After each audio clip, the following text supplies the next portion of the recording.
In 1975, deep in the forests of Arizona, a group of men witnessed something that would change their lives forever. An event so shocking and controversial that it remains one of the most debated UFO encounters of all time.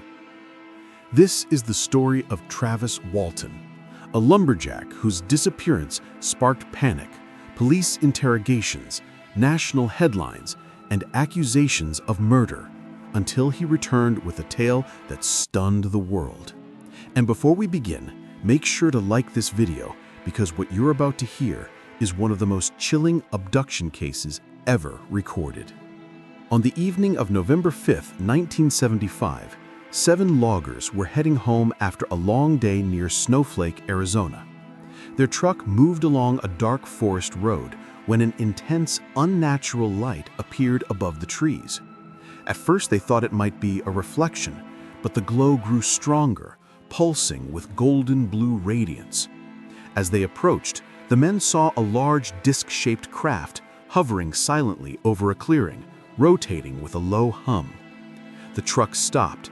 Travis Walton, staring in disbelief, stepped out despite desperate warnings from the others. Drawn to the craft's glow, he approached until a sudden beam of brilliant blue light struck him, lifting him off the ground and throwing him backward. Terrified, the crew fled, convinced Travis had been killed, but guilt forced them to return minutes later, only to find the clearing empty. Travis was gone. The men reported the incident to the sheriff. What followed was chaos, suspicion, interrogations, and accusations of murder. Some believed the crew had murdered Travis and invented the UFO story as a cover, but their testimonies never changed. Search teams combed the woods for days, helicopters scanned the terrain, dogs tracked every trail, yet no trace of Travis Walton was found. The case erupted across national news, and pressure mounted as each day passed without answers. Then, on November 10th, Travis returned. He was found near a gas station, weak, dehydrated, terrified. He believed he had been unconscious only a short time, but 5 days had passed. When he regained strength, he described waking inside a rounded metallic room lit by a soft glow. His vision was blurry. Small beings with large eyes and pale skin approached him silently. Overwhelmed with fear, Travis leapt from the bed and swung at them, causing the beings to retreat. Travis ran down a curved corridor and eventually found another room, this one occupied by a tall, human-like figure wearing a helmet. The figure guided him to a hangar-like space where other craft were parked. He was then placed on a table by similar human-like figures. A mask was lowered onto his face, and everything went dark. He awoke outside on the ground, just in time to see a disc-shaped craft rising into the night sky before disappearing into the stars. When Travis told investigators what had happened, the world erupted. Skeptics accused him of creating a hoax, but polygraph tests suggested otherwise. Several crew members also passed lie detector exams, confirming they saw Travis struck by a beam of light. To this day, those tests remain key pieces of evidence supporting the encounter. In the days following Travis's return, the atmosphere in Snowflake shifted from fear to disbelief. Families locked their doors at night. Journalists flooded the small town, searching for contradictions and pushing microphones into the faces of exhausted loggers who had already relived the nightmare far too many times. Meanwhile, Travis struggled to understand what had happened to him.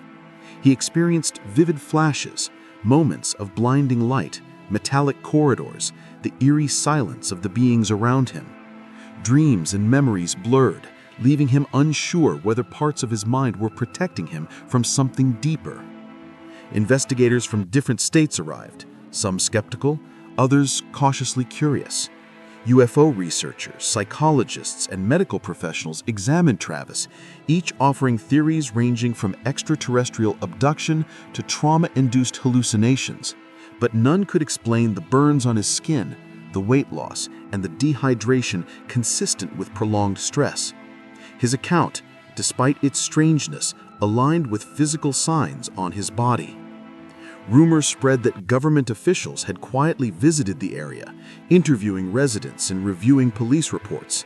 Some locals claimed unmarked vehicles were seen near the woods at night, as if someone or something was still searching. Whether real or exaggerated, these stories deepened the mystery. As time passed, the men involved struggled to rebuild their lives. Friendships fractured, jobs were lost. Some refused to speak of that night ever again. Others stood firm, believing they had witnessed something beyond human comprehension. Travis himself became a reluctant symbol of one of the world's most controversial encounters, a constant reminder that the line between reality and the unknown is far thinner than most people want to believe.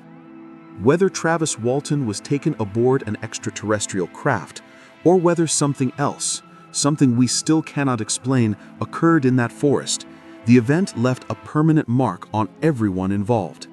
Nearly 50 years later, researchers, psychologists, journalists, and skeptics continue to study the case. Before we end, tell me what you think happened that night. Was Travis truly taken aboard a craft from another world?